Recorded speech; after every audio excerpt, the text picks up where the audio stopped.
We've just got some breaking news in from Buckingham Palace, folks. So this statement has just come in from Buckingham Palace, and I'll read it for you. It goes on to say, His Majesty has today initiated a formal process to remove the style, titles, and... The announcement lasted less than a minute, but its impact tore through the palace like a thunderclap.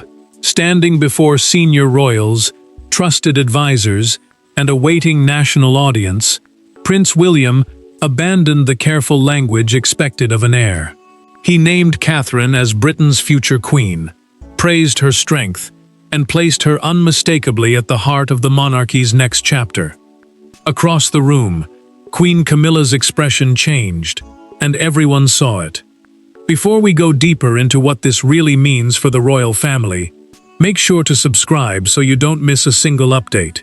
William entered the grand reception room at Windsor Castle, expecting to deliver an address about continuity.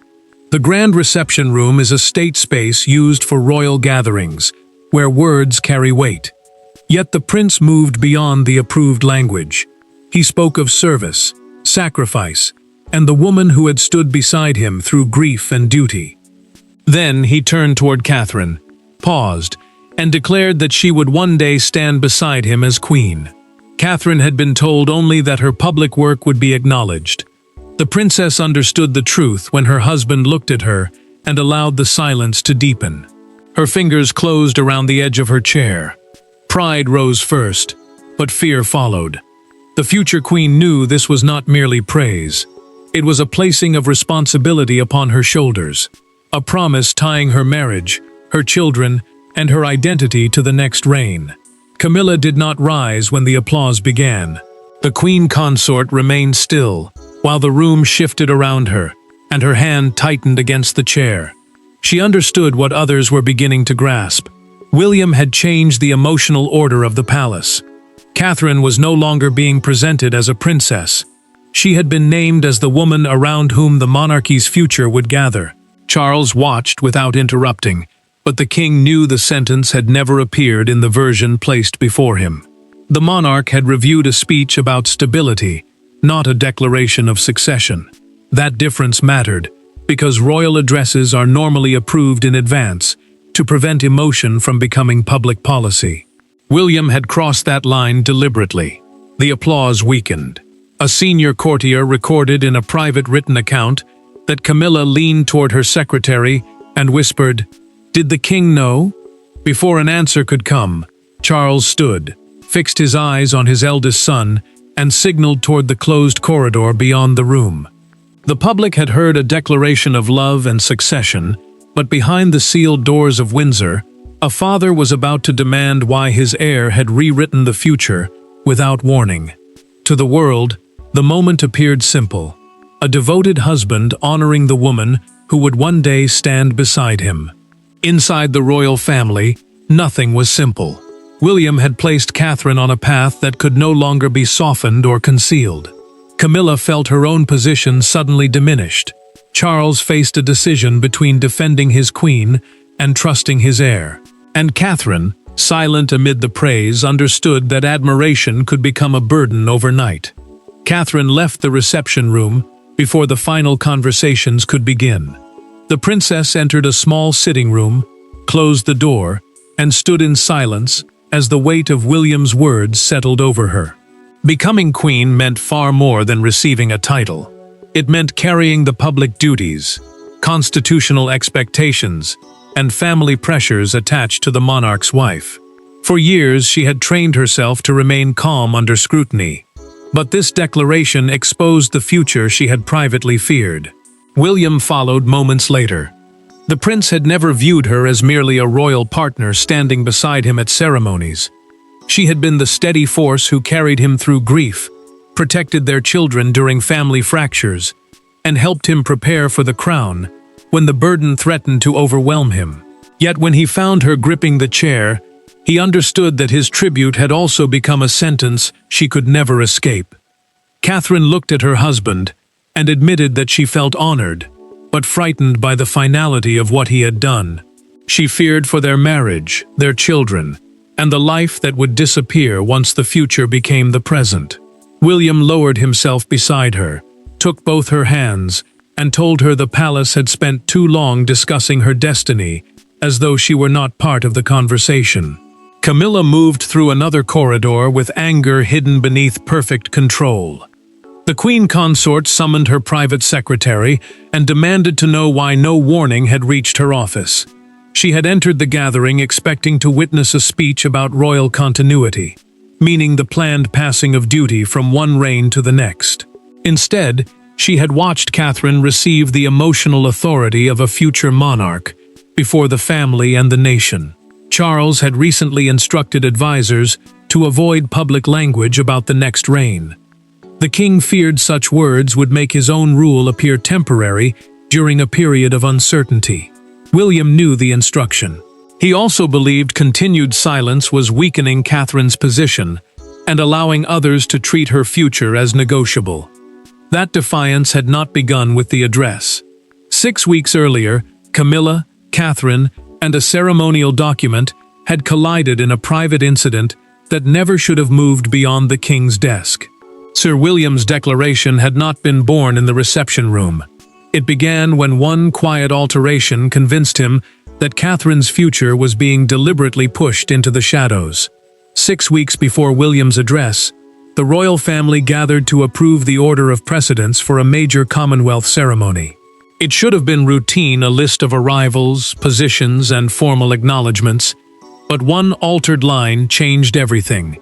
Catherine's future role had been removed from the closing tribute, while Camilla's position was expanded beyond the present reign. When William saw the amended page, he did not raise his voice. He simply asked who had authorized it. Preparations had been moving quietly for days. The Commonwealth Remembrance Ceremony was designed to honor shared service across nations, while showing continuity between the current monarch and the next generation of working royals. That continuity mattered because every public placement, tribute, and spoken title signaled who carried authority now and who would carry it later. Charles had personally approved the original wording during an earlier meeting, including a formal acknowledgement of William and Catherine as the future king and queen. The rehearsal began without tension. An aide stood before the family and read the closing tribute exactly as revised. Then came the omission. Catherine's future place vanished completely, while Camilla was described as the enduring female guardian of the modern crown. The phrase reached beyond the present reign and suggested that her influence would continue even after William succeeded his father. Catherine did not interrupt. The princess remained beside her husband, but her face changed as the meaning settled in. She understood that this was not a careless edit. It was a deliberate removal from a ceremony built around royal continuity. She closed her program slowly and chose silence, refusing to create a public scene even as her future was being rewritten in front of her. William waited until the room emptied. The prince then turned to Camilla and asked whether she had requested the change. The queen consort did not deny involvement.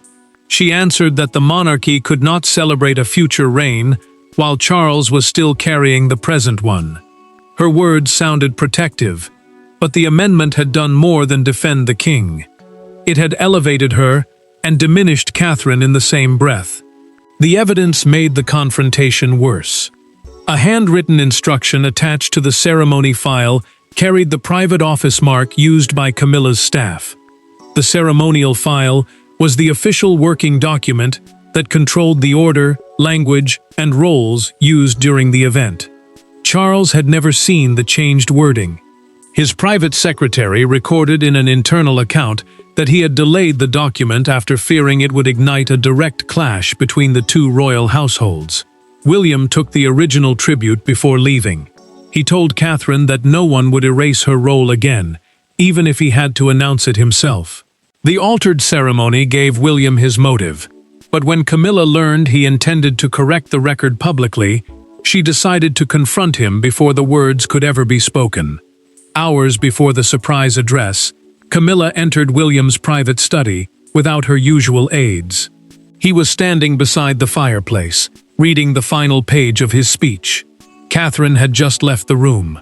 The queen consort closed the door, placed the ceremonial program on his desk, and asked whether he intended to humiliate her in front of the family. William did not deny it, soften it, or step away. He told her the speech was not about her. Camilla had learned the truth from a nervous staff member who disclosed in a recorded internal conversation that William had restored Catherine's future title without approval from the communications office. That office is the palace team responsible for controlling public statements and protecting the crown from conflicting messages. She understood at once that the change was deliberate. The prince had not made a careless edit.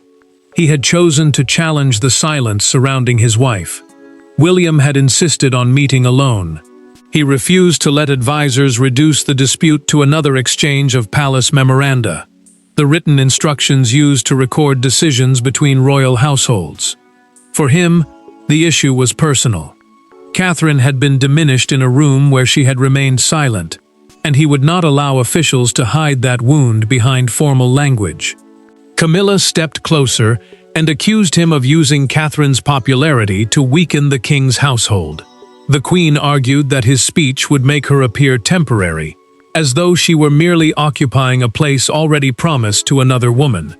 Her voice remained controlled, but the fear beneath it was unmistakable. She believed William was not simply honoring his wife. She believed he was moving the palace beyond her. William answered without raising his voice. The prince said Catherine's dignity had been damaged first, and protecting her was not an attack on Camilla.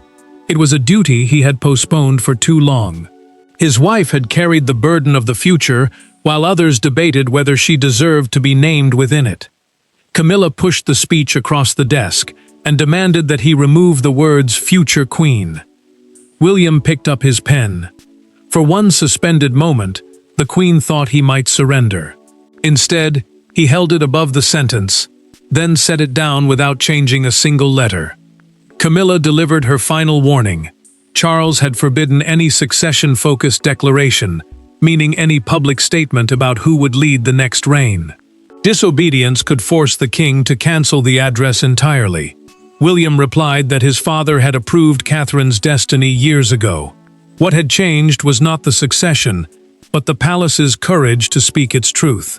Camilla opened the door to leave, and Charles stood on the other side. The confrontation had exposed the wound, but the true balance of power now depended on the man who was both William's sovereign and Camilla's husband. King Charles had spent his life preparing for the crown, yet no constitutional briefing had prepared him for this choice. Camilla expected protection from the husband who had fought decades to place her beside him. William expected trust from the father who had raised him to carry the monarchy forward. Between them stood Catherine, whose name had become the center of a struggle she never created. Charles entered his study, dismissed every advisor, and asked for the original ceremony file. Charles understood exactly what rested in his hands. As reigning monarch, he controlled the timing, language, and formal recognition surrounding the future reign. That authority gave the king the power to stop William's address before a single word reached the public. Yet the monarchy's long-term stability also depended on the prince and Catherine, whose marriage represented continuity for a younger generation already looking beyond the present court. Camilla entered with wounded pride beneath her composure. The queen consort told her husband that allowing the declaration would make her appear rejected inside her own household. She feared being reduced to a temporary obstacle before Catherine's rise, praised only until the palace decided that another woman mattered more. Charles listened without interrupting. Then he asked one devastating question. Why had her office altered the Commonwealth tribute without bringing the change directly to him? Camilla tried to defend the decision as protection. She argued that the ceremony had begun celebrating William's future before Charles had finished carrying the burden of the present. The monarch heard the words, but he also saw the handwritten instruction attached to the file. A ceremonial role is an official position held during royal events, and the note showed that her staff had sought to make her influence permanent even after William inherited the crown. Charles waited until she left. Alone, the king read the instruction again, removed his glasses, and set the file down with a trembling hand. The pain was not only political. Decisions had been made in his name, and the wife he had defended for years had allowed them to move forward without his approval. His private secretary then confirmed the full truth in a documented internal account. Camilla's office had requested a continuing ceremonial position extending into William's reign, something neither the heir nor Catherine had accepted. The monarch now faced a choice between control and trust. Charles did not cancel the address. Instead, he removed the palace-approved speech from William's lectern, leaving his son free to speak in his own words and carry every consequence that followed. Minutes before the broadcast, the king looked at William and said, "Say only what you are prepared to defend when this room turns against you." Charles had not openly taken his son's side, but his silence gave William permission, and once the declaration was spoken, the first consequences arrived before the applause had even ended. The address ended, but the palace did not return to order. Telephones rang behind closed doors. Advisors rushed between offices carrying revised statements. Staff members who had served the crown for decades avoided one another's eyes. At the center of the confusion, Camilla walked away from the reception without acknowledging Catherine. She reached her private apartment, removed a diamond brooch from her coat, and placed it on the table with such force that the clasp broke. The communications office moved first. That office is the palace team responsible for controlling public messages and preventing different royal households from contradicting one another. Its advisors began drafting a statement that described William's words as a personal tribute, rather than a formal change in royal status. Yet senior courtiers knew the declaration could not be reduced so easily. The heir had spoken publicly, Charles had remained present, and the king had offered no correction. Camilla felt the silence as betrayal. The queen consort believed her husband had allowed the future Wales household, the official team serving William and Catherine, to define her limits before the entire monarchy. She had spent years fighting for acceptance beside Charles. Now one sentence had made her feel temporary, exposed, and painfully easy to replace. Catherine carried a different wound. The princess watched Camilla leave, and immediately understood how the announcement might be interpreted. Pride gave way to distress. She turned to William and asked whether his defense had transformed her into a symbol of division rather than unity. The prince told her that the conflict had existed before he spoke, but she could not ignore the cost written across the other woman's face. Camilla dismissed her attendants as soon as she entered the apartment. She stared at the broken brooch while the applause from William's address replayed on a nearby television. Each burst of approval deepened the humiliation. When the room finally emptied, the Queen's composure collapsed, not because Catherine had been praised, but because Charles had allowed the praise to become a verdict on her own future. Her private secretary arrived with worse news. According to a recorded briefing from the King's office, several ceremonial privileges requested by Camilla had been suspended pending direct review. Those privileges were formal roles she hoped to retain during future royal events, even after William inherited the crown. William received his own message moments later. Charles had ordered the original Commonwealth tribute restored, officially reversing the alteration that had erased Catherine's future position. The prince viewed it as justice. His wife did not. Catherine refused to celebrate until she spoke with Camilla alone, without husbands, aides, secretaries, or prepared statements between them. The men had fought over titles, authority, and succession, but the emotional truth would be decided by two women meeting alone after the palace had taken sides. There were no private secretaries in the room, no recording devices, and no prepared language. Catherine entered carrying nothing. Camilla remained beside the window, still wearing the clothes from the address, her expression stripped of ceremony. For several seconds, neither woman spoke.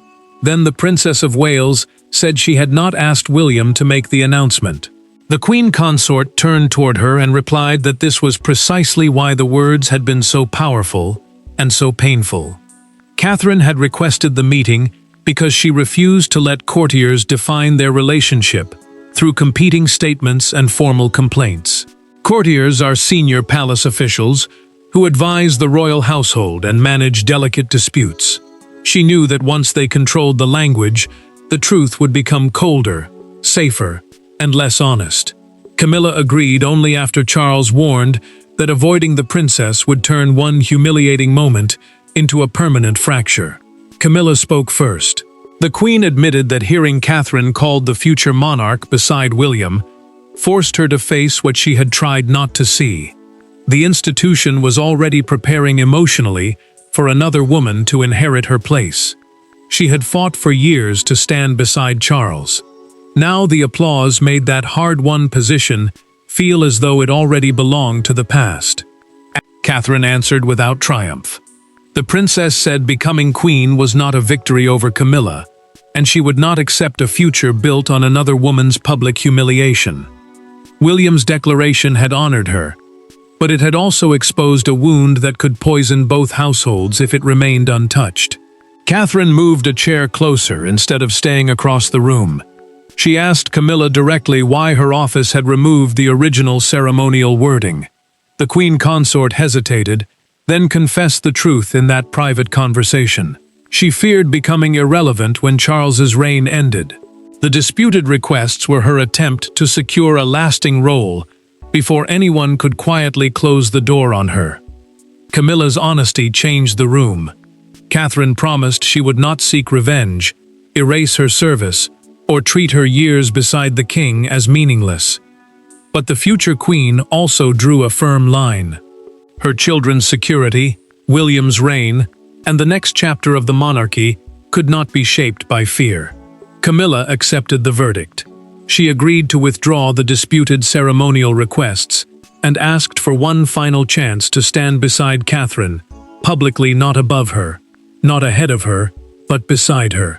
Their private conversation did not create affection, but it ended the battle, and the next morning, the world witnessed the first unmistakable sign that the palace had accepted William's declaration. By sunrise, William's words had escaped every palace attempt to contain them. Broadcasters replayed Catherine's stunned expression, commentators examined Camilla's silence, and crowds gathered outside royal residences carrying flowers and handwritten messages. Yet one image overwhelmed every argument.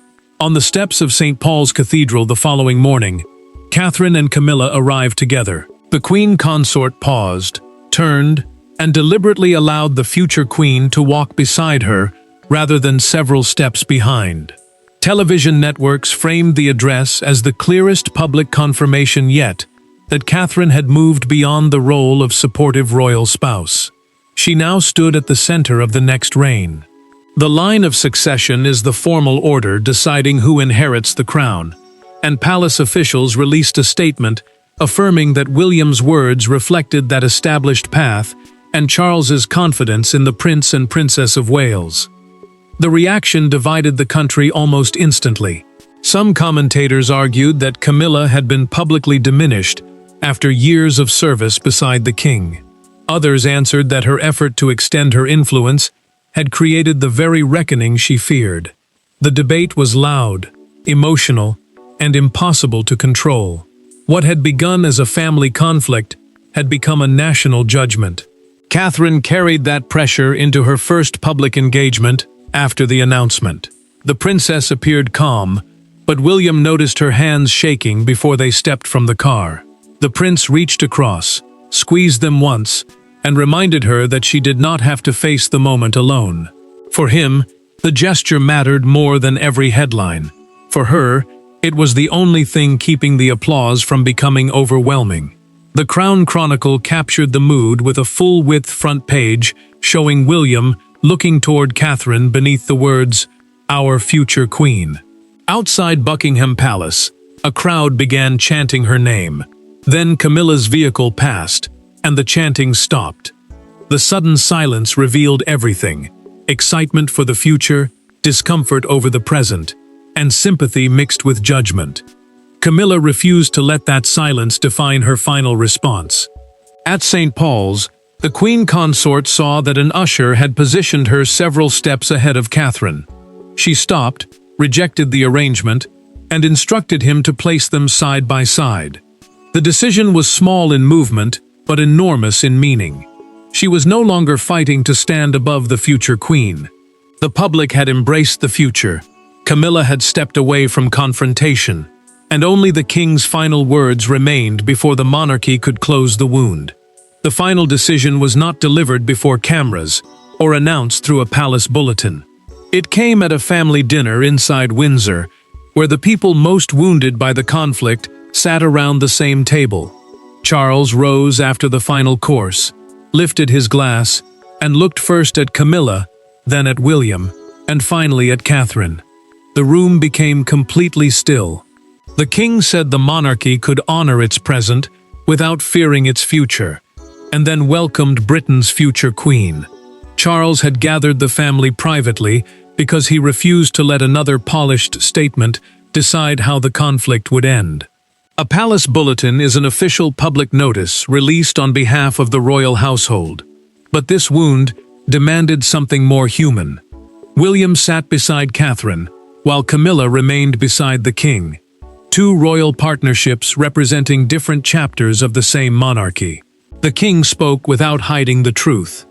He acknowledged that his son had broken palace procedure by changing the speech without approval. Yet he admitted the words had expressed something the crown should never have feared naming. Catherine would one day stand beside William as queen, denying that future had not protected the present. It had only allowed fear to grow inside the family.